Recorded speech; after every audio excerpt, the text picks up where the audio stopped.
You've probably heard a ton about generative AI lately, right? The kind that's busy creating art and writing essays. But what about its equally powerful and maybe even more common cousin? Today, we're going to pull back the curtain on predictive AI, the tech that's quietly shaping our world one prediction at a time. I mean, really think about that for a second. You get that little alert on your phone that says, hey, rain's going to start in 15 minutes. How on earth does it know? Is it some kind of magic, a tiny psychic living in your phone? Well, the answer is way more interesting, and it gets right to the heart of what we're talking about. Look, that weather alert, or the movie Netflix is sure you're going to love, or that random gadget Amazon suggests you buy. This isn't some far-off sci-fi concept. This is a very specific type of AI. And believe me, it is already woven into the fabric of our everyday lives. So here's the bottom line. At its absolute core, predictive AI does one main thing. It sifts through enormous piles of old data to find hidden patterns, and then it uses those patterns to make a really, really educated guess about what's coming next. It's all about learning from what's already happened to predict what's going to happen. Okay, so let's get into the nitty-gritty. Predicts the future sounds cool, but what is this tech actually doing? What are its day jobs, so to speak? Let's break it down. So here's the more formal definition for you. It's a system that uses historical data to do one of two things. Either forecast future events, like how many widgets a company will sell next quarter, or classify new stuff, like figuring out if that email you just got is spam or not. Forecasting and classifying, those are the two fundamental pillars. You can think of this as the 5 key questions predictive AI is really good at answering. First up, classification asks, what kind of thing is this? Super useful for a bank trying to figure out if a loan application is a good risk or a bad one. Next, we've got forecasting, which answers how much or how many, like estimating what a house might be worth next year. Then there's anomaly detection. This one just asks, hey, is this weird? Which is absolutely crucial for your bank to instantly flag a weird charge on your credit card. Fourth is clustering.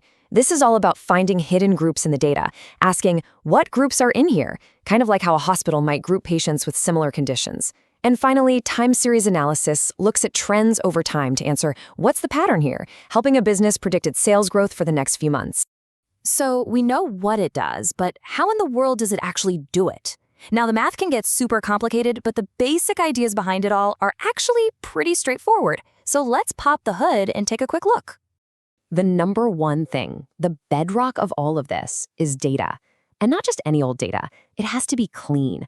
That means getting rid of mistakes, weird outliers, and empty spots. The simple rule is the more high-quality, clean data you feed the model, the smarter and more accurate its predictions are going to be. It's basically the digital version of practice makes perfect. All right, tool number 1 in the toolbox is something called regression analysis. This is just a fancy way of saying it finds the relationships between different things. So, for example, it can figure out exactly how things like the number of bedrooms, the square footage, and the neighborhood all work together to determine a house's price. By looking at thousands of past sales, the AI builds a model that can predict a new house's price with scary accuracy. Next up, decision trees. I want you to picture a simple flow chart. At the top, it asks, is it raining? If you say yes, you follow one branch. If you say no, you follow another. Well, decision trees are exactly that, but for data. The AI asks a series of simple yes or no questions, and by following the branches, it lands on a final prediction. It's like a roadmap for decision.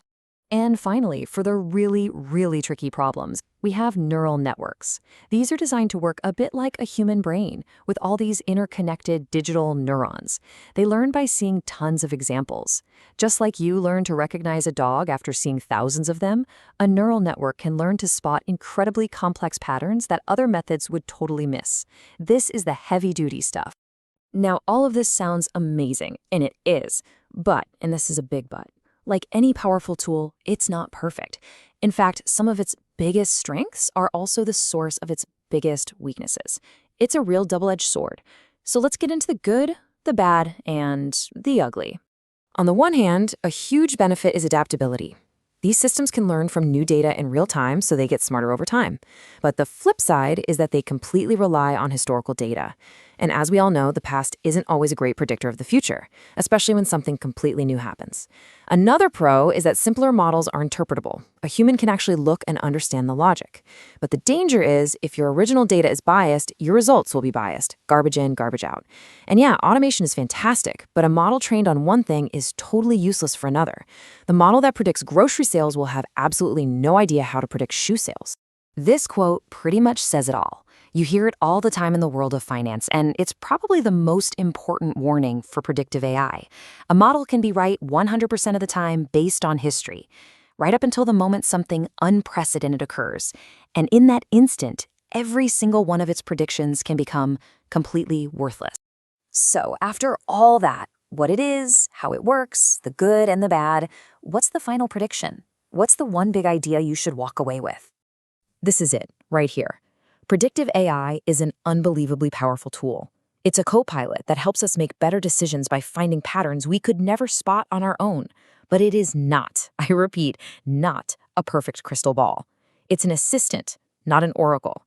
It always needs human oversight, common sense, and a very healthy dose of skepticism. And that leaves us with one last massive question to think about. As these AI systems get baked into everything, from healthcare to the justice system, making predictions that have real-world consequences for all of us, who's checking their work? Who is making sure these predictions are fair, accurate, and that someone is held accountable? That's the challenge we're all going to have to figure out together.